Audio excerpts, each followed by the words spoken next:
small enough to analyze in some rational way, and large enough to encompass all the core international communities from politics, business, the military, and the world of ideas needed for it to be representative of the most important sources of power worldwide.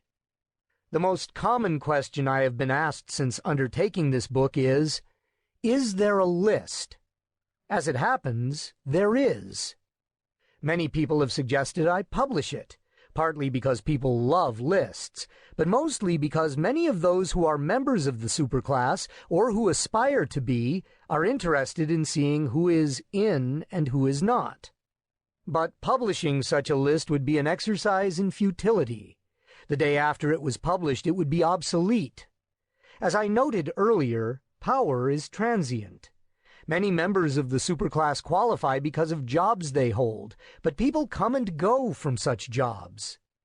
Some retire, some die, others suffer financial or professional calamities. Some members of the group are each year deposed. Others are incarcerated.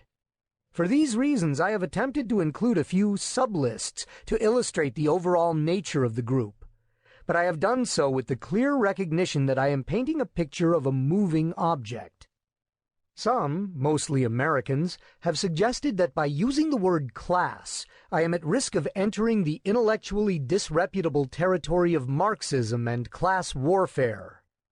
If acknowledging what is obvious to any sentient being, that social and economic classes remain in the world, even as mobility between those classes has improved for a few subsets of humankind, is intellectually disreputable, well, then I'm all for it.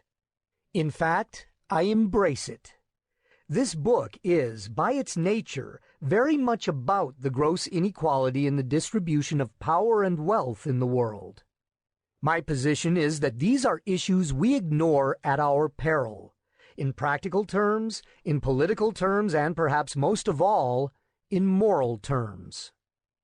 The reality is that the combined net worth of the world's richest 1,000 or so people, the planet's billionaires, is almost twice that of the poorest 2.5 billion.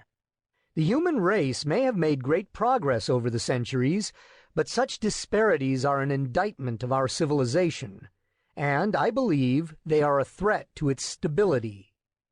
Having said that, this is not an eat the rich book. I'll admit I am disgusted by the behavior of some of the world's richest, those who pathologically acquire and give back on average something like 1% of what they make to society. A far cry from the almost 90% Andrew Carnegie gave back during his lifetime.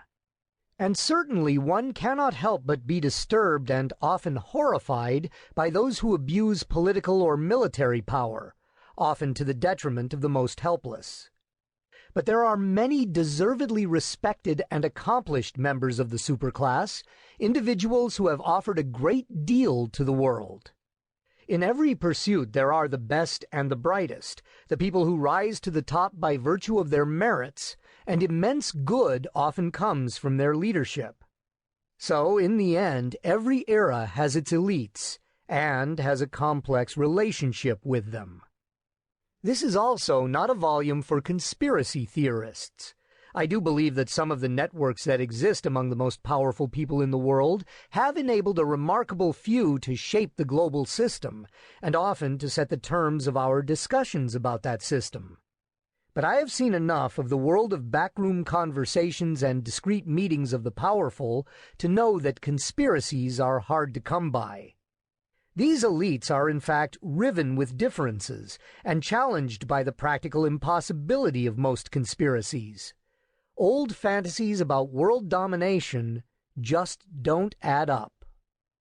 In the course of writing this book, I have looked pretty long and hard at a number of theories regarding who runs the world, and at the rumors that swirl around high-level conclaves of the superclass, such as Davos and Bilderberg, the Trilateral Commission, and the Bohemian Grove. I'll admit I certainly would not want to miss out on such global conspiracies were they to exist and offer me a spot. As John Lehman, former U.S. Secretary of the Navy, once said, "Power corrupts. Absolute power is kind of neat." I had lunch with